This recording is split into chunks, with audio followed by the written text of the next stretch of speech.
Je suis surtout connu pour ma notoriété ironisée Andy Warhol. Comme beaucoup d'œuvres contemporaines, la sienne s'inscrit d'ailleurs dans la limite d'une culture déterminée. Si vous ne savez pas qui sont Elvis Presley ou Marilyn Monroe, si vous n'avez jamais mangé de soupe Campbell, vous aurez quelques difficultés à appréhender sa peinture.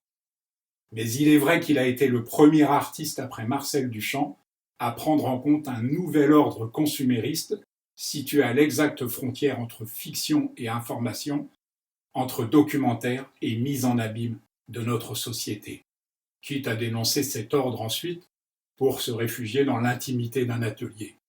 Les sérigraphies d'Andy Warhol ont célébré le culte de la banalité d'une société tout entière captivée par le spectacle de sa prétendue réussite. Si une bonne part des artistes contemporains se sont engouffrés derrière lui dans cette impasse, Warhol a au moins le mérite d'avoir été le chef de la bande. Aujourd'hui encore, il est la référence première de toutes celles et ceux qui ont du mal à situer l'art par rapport à leur voiture ou à leur montre.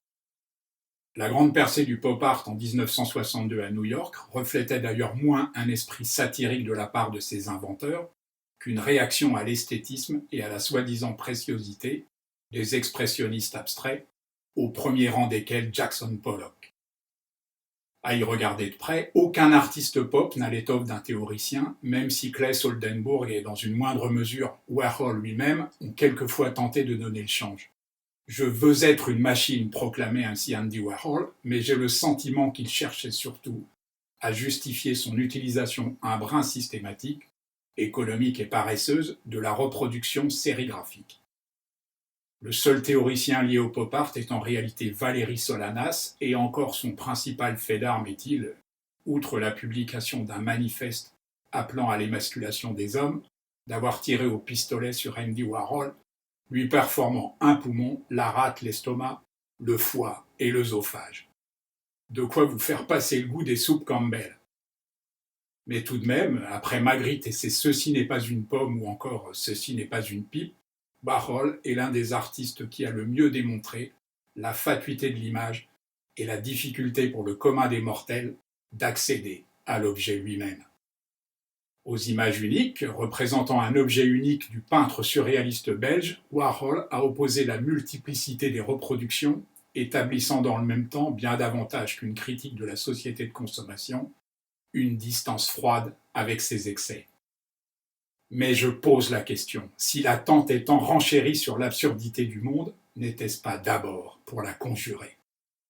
Pour cette raison, peut-être, Andy Warhol a souhaité de toutes ses forces supprimer l'intervention de l'artiste dans l'art. Mais à quel moment a-t-il compris qu'il s'était engagé dans une impasse de la peinture? La rencontre avec le talent pur de Jean-Michel Basquiat va atténuer quelque temps une mélancolie devenue profonde, même si les travaux effectués en commun ne comptent parmi les meilleurs ni de l'un ni de l'autre. Dans Le Temps des avant-gardes, un recueil de textes sur l'art publié fin 2012 par les éditions de la Différence, l'essayiste Jean Clair écrit à peu près ceci. Réfugié dans son mutisme, Andy Warhol regardait d'un œil morne les évolutions de la petite cour qui ne le quitte jamais, bouffon, ami, amant et garde du corps.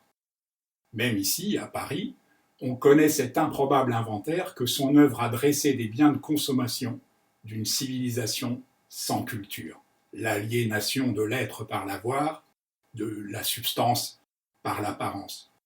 Mais il reste l'enfant chéri ou maudit du mouvement pop, et sa figure domine les années 60. Andy Warhol a rendu le pop populaire. J'ajouterais même qu'avec ses 32 boîtes Campbell, il a rendu la soupe populaire.